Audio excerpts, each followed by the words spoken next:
بسم اللہ الرحمن الرحیم۔ میرا نام محمد بوستان ہے۔ چکوال کے ایک چھوٹے سے گاؤں میں میری پیدائش ہوئی اور 1971 میں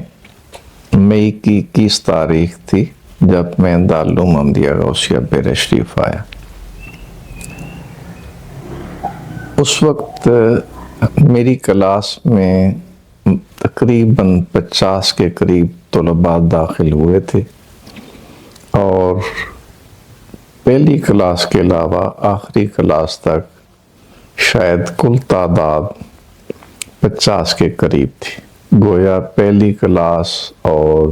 باقی کلاسوں کے طلباء کو جب ملایا جائے تو اس وقت 100 کے قریب بنتی تھی۔ دارالعلوم کے اندر داخل ہونے کے بعد اگرچہ میری عمر بہت چھوٹی تھی، اس وقت 13 سال کے قریب عمر بنتی ہے، تو ایک طالب علم اس قابل نہیں ہوتا کہ حقائق تک رسائی حاصل کر سکے، چیزوں کا صحیح تجزیہ کر سکے۔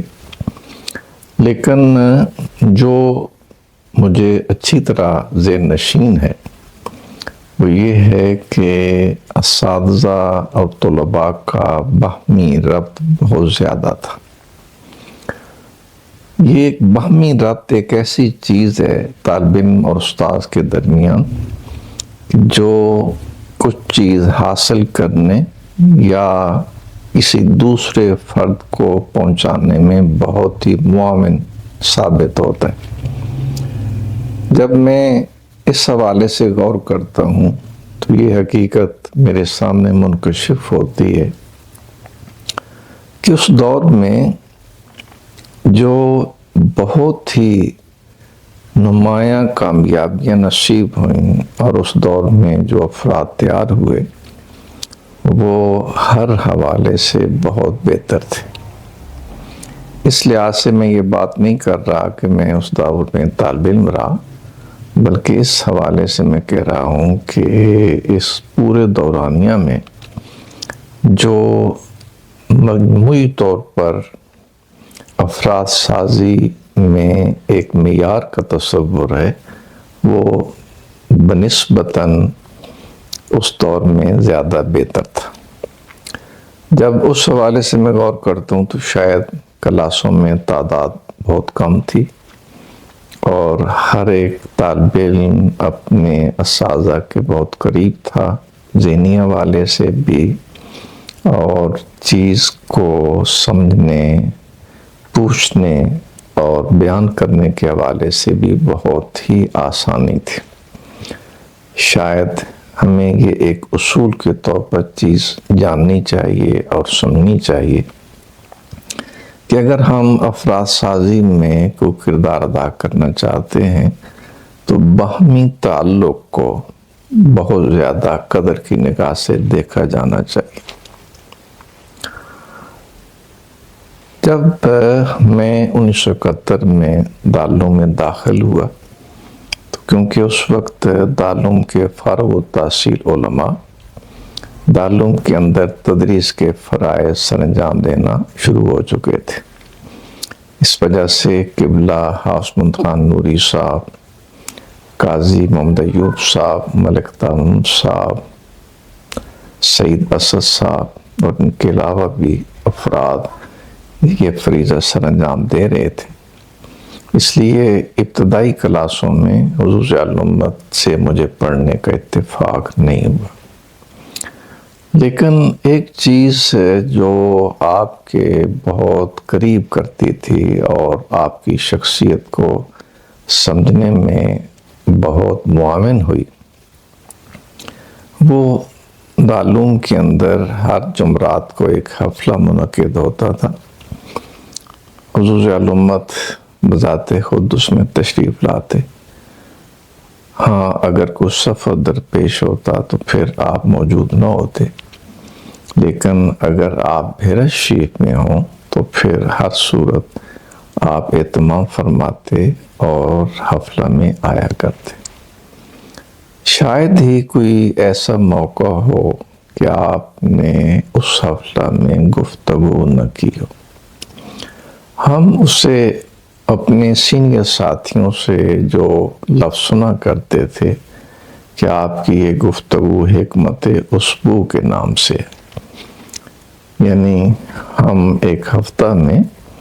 آپ سے یہ حکیمانہ باتیں سنتے ہیں اور ہماری زندگی کے جمی پہلوؤں کے حوالے سے اس میں رہنمائی موجود ہوتی ہے، اور اس میں کوئی مبالغہ نہیں بلکہ عین حقیقت ہے کہ آپ کی وہ گفتگو جس کو بھی سننے کا موقع ملا وہ فرد ہر صورت میں متاثر ہوا۔ مجھے ایک بات یاد آ رہی ہے کہ حضور علامت کی گفتگو کا اثر کس انداز میں لوگ لیا کرتے تھے۔ میرے ایک گاؤں کا میرا ساتھی ہے چھوٹی عمر کا، وہ یہاں بیرشی میں اپنے چھوٹے بھائی کو داخل کرانے کے لیے آیا، تو داخلہ کے موقع پر بھی حضور علامت گفتگو کیا کرتے تھے۔ اس نے حالانکہ وہ تعلیم کے حوالے سے بہت ہی محدود دورانیہ تک سکول میں گیا، لیکن جب اس نے آپ کی گفتگو سنی تو اتنا متاثر ہوا اور بڑی ہی ایک افسوس کے عالم میں کہنے لگا، کاش مجھے پہلے پتہ ہوتا، میں کوئی اور ذمہ داریاں سر انجام دینے کی بجائے یہاں داخل ہوتا اور اس ہستی سے اکتساب فیض کرتا۔ تو ہر وہ فرد جس کو آپ کی گفتگو سننے کا موقع ملا وہ اس چیز کو تسلیم ضرور کرتا ہے کہ آپ کی گفتگو میں معنویت ہوتی، ایک فرد کو حق کی طرف رہنمائی کرنے کے اسباب ہوتے، اور ایسا جذبہ پیدا ہوتا اس سامع کے دل میں کہ مجھے یہ کام کرنا ہے اور اس منزل تک ہر صورت میں پہنچنا ہے۔ تو یہ چیز تمام میرے ساتھ ساتھ تمام طلباء کے اندر یہ چیز پیدا ہوتی، اور اسی وجہ سے دارالعلوم کے ساتھ وابستگی، دارالعلوم کی چیزوں کے ساتھ وابستگی، اس مشن کے ساتھ وابستگی، حضور علامت کی ذات کے ساتھ وابستگی، آپ کے متعلقین کے ساتھ وابستگی بہت ہی مضبوط بنیادیں کے اوپر موجود تھی، اور کوئی فرد بھی اس چیز کا تصور نہیں کر سکتا تھا کہ ہم سے کوئی ایسا فعل صادر ہو جو دارالعلوم کے مقاصد میں خلل کا باعث ہو۔ شاید وہی وہ چیز ہے کہ دارالعلوم کو یہ امتیاز حاصل ہے کہ اس کے فارغ التحصیل علماء تمام تر معاملات میں ایک توازن کا پہلو بھی رکھتے ہیں، اور دین اسلام کے اعلاء کے لیے جو ان کے بس میں ہے مناسب ترین انداز میں کوشاں ہیں۔ ایک طالب علم ہونے کے ناطے کچھ چیزوں کو بطور آداب ملحوظ خاطر رکھنا ضروری ہے، کیونکہ آپ جب طالب علم ہیں تو آپ کو اگر اپنے اسباق میں رسوخ پیدا نہیں ہوتا تو مستقبل میں شاید آپ دوسرے زندگی کے میدانوں میں کام کر سکیں لیکن علم کی خدمت کرنے کے قابل نہیں ہو سکیں گے۔ اس لیے آپ اکثر طلباء کو اس امر کی طرف متوجہ کیا کرتے تھے کہ ایک ہر طالب علم کو تکرار کے اوپر پوری توجہ کرنی چاہیے اور اپنے اگلے سبق کا مطالعہ ہر صورت میں کرنا چاہیے۔ جو فرد بھی اس رہنمائی کی طرف، اس ہدایت کی طرف توجہ کرتا ہے تو اس کے لیے یہ بات سمجھنے میں بہت آسانی ہو جاتی ہے کہ اگر ایک طالب علم اپنے آئندہ سبق کا مطالعہ کرتا ہے تو پھر اس کے لیے کلاس میں جا کر اس سبق کا فہم بہت آسان ہو جاتا ہے۔ اور خصوصاً جب مطالعہ کے آداب کو مروز خاطر رکھا جائے۔ یاد رکھیے مطالعہ کے آداب میں سے 3 درجے ہیں۔ ان میں سے پہلا یہ ہے کہ الفاظ سے شناسائی، نمبر 2 اعراب کی صحت اور تلفظ کی صحت، اور تیسری چیز ہے کہ کچھ نہ کچھ اس کا مصداق، معنی اور مفہوم وہ بچہ سمجھ لے۔ اگر کچھ بھی اس سبق کا مفہوم اس کے ذہن میں آئے گا تو اس کے اشتیاق میں اضافہ ہوگا، اور وہ پوری توجہ سے، انہماک سے اپنی کلاس میں جب استاد سبق پڑھا رہا ہے تو وہ اس کی طرف متوجہ ہوگا، اور اس کے لیے سبق کا بہت سارا حصہ اسی کلاس میں ذہن نشین ہو جائے گا۔ اسی طرح اگر ایک طالب علم تکرار کی اہمیت کو سمجھے تو یہ حقیقت میں تکرار ایک طالب علم کے اندر بیان کی صلاحیت پیدا کرتا ہے۔ آپ اگر طالب علمی دور میں ہی اس قابل ہو جائیں کہ اپنا نقطہ نظر اچھے انداز میں بیان کر سکیں تو پھر کسی موضوع پر بھی اگر آپ کو گفتگو کی ضرورت پڑ جائے تو آپ وقت ضائع کیے بغیر تھوڑے وقت کے اندر بہت بہتر انداز میں اپنا نقطہ نظر بیان کرنے کے قابل ہوں گے۔ یہ چیز کس قدر اہم ہے، حضور علیہ امت کئی دفعہ آپ نے اس امر کی طرف متوجہ کیا کہ جب آپ گفتگو کرتے ہیں، آپ 5 منٹ گفتگو پر لگاتے ہیں تو یہ مت بھولیے، یہ ذہن میں رکھیے کہ یہ 5 منٹ صرف نہیں ہوئی، بلکہ آپ کے سامعین میں سے جتنے افراد ہیں ان کے ساتھ 5 کو ضرب دیجئے، گویا آپ نے 50 افراد ہیں تو 250 جو ہے منٹ آپ نے صرف کیے ہیں قوم کے۔ تو اس حوالے سے ایک انسان کے دل میں احساس پیدا ہوتا ہے کہ میں نے اپنے وقت کو کس انداز میں استعمال کرنا ہے۔ اسی سے متعلق حضور علیہ امت کا ایک خاص جملہ ہے جو میں اکثر ذکر کرتا ہوں کہ آپ فرمایا کرتے تھے کہ درویش کی سب سے قیمتی متاع اس کا وقت ہے۔ اگر کسی بھی فرد کو اپنے وقت کی اہمیت کا احساس ہو جائے اور اسے سلیقہ آ جائے کہ میں نے اپنے وقت کو استعمال کیسے کرنا ہے تو وہ بہت کامیابیاں حاصل کر سکتا ہے اور دوسرے لوگوں کے لیے بہت ہی نفع مند ہو سکتا ہے۔ اگر ہم دارالعلوم کے امتیازات کی طرف توجہ کریں تو ہمیں ایک چیز اچھی طرح سمجھ لینی چاہیے کہ دارالعلوم کا نصاب دوسرے مدارس کے نصابوں سے تھوڑا مختلف ہے، ممتاز ہے۔ نصاب کی کیا حیثیت ہوا کرتی ہے؟ اگر آپ اس حقیقت کو جاننا چاہیں گے تو یہ چیز ذہن میں رکھیے کہ نصاب حقیقت میں اس امر کا غماز ہوتا ہے کہ آپ کے ادارے سے فارغ ہونے والا فرد کس شکل و صورت میں نظر آئے۔ جس قسم کا آپ نصاب مہیا کریں کہ وہ طالب علم اسی انداز میں متشکل ہوتا جائے گا اور اسی انداز میں وہ مخلوق خدا کے سامنے جانے کے قابل ہوگا۔ لیکن یہ ضرور ہے کہ نصاب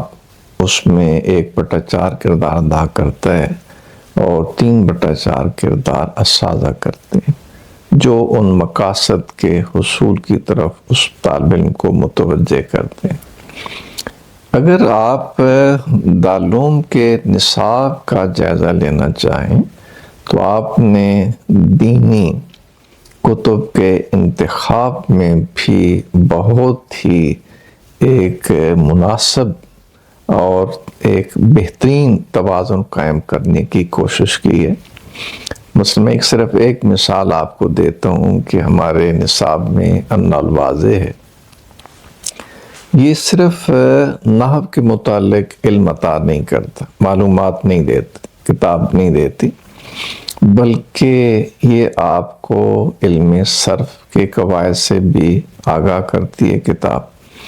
آپ کو علم نحو سے بھی آگاہ کرتی ہے، آپ میں عربی ادب کے حوالے سے بھی صلاحیت پیدا کرتی ہے،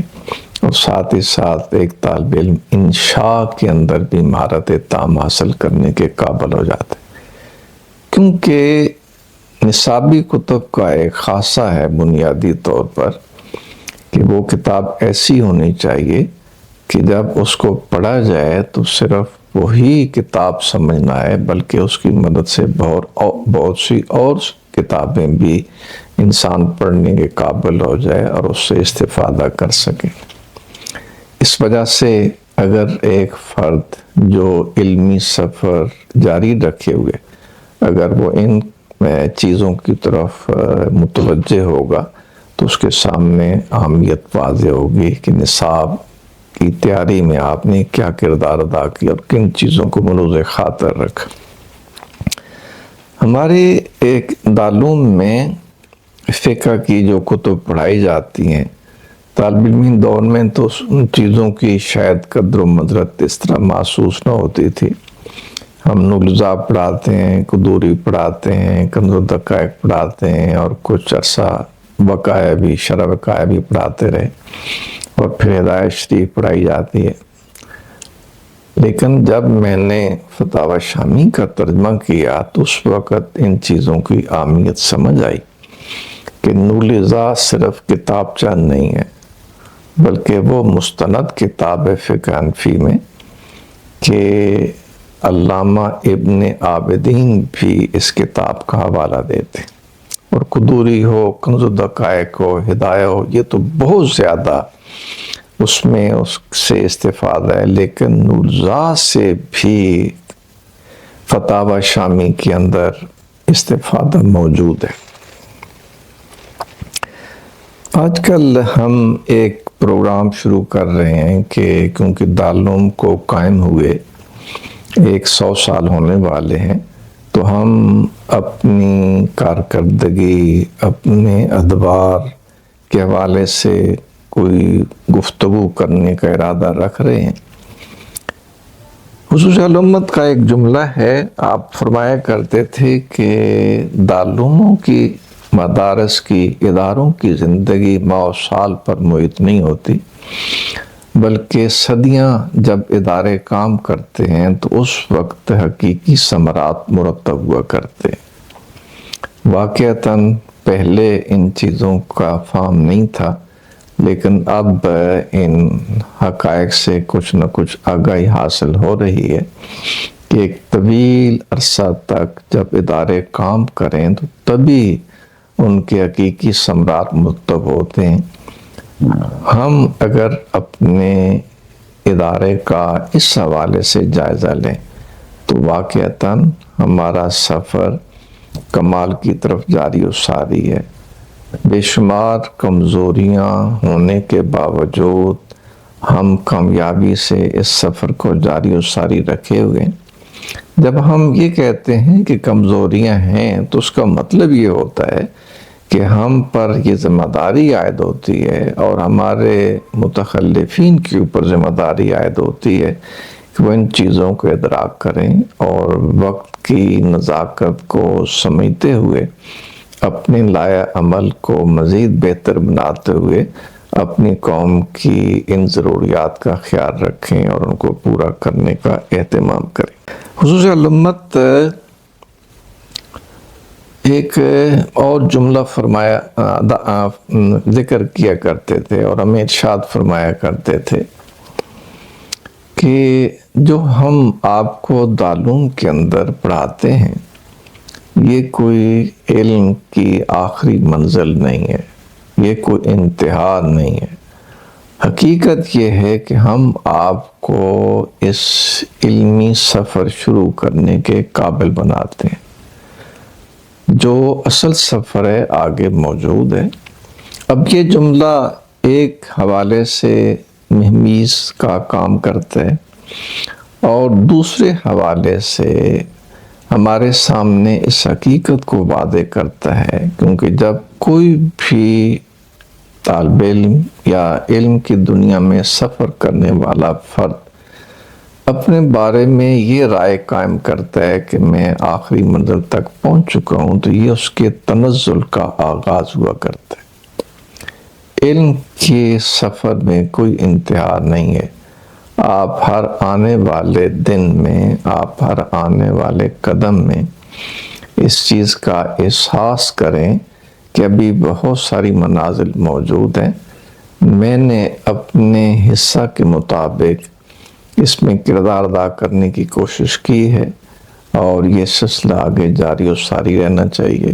اور بعد میں آنے والے افراد کو اس طرف متوجہ کرنا بہرحال ضروری ہے کہ نہ علم کی انتہا ہے، نہ انسانی زندگی میں کسی مقام پر پہنچ جانے کے بعد انتہا ہے، بلکہ جب تک قیامت برپا نہیں ہوگی یہ سلسلہ آگے بڑھتا رہے گا۔ نئے نئے مسائل بھی جنم لیں گے، نئے نئے میدان عیاں ہوں گے اور نئے نئے نقطے واہ ہوں گے۔ ہم پر لازم یہ ہے کہ ہم اپنے آپ کو اس انداز میں تیار کرتے رہیں کہ اگر ہم سے کوئی رہنمائی طلب کرے تو ہم اس رہنمائی کرنے کے قابل ہو جائیں۔ والسلام علیکم ورحمۃ اللہ وبرکاتہ۔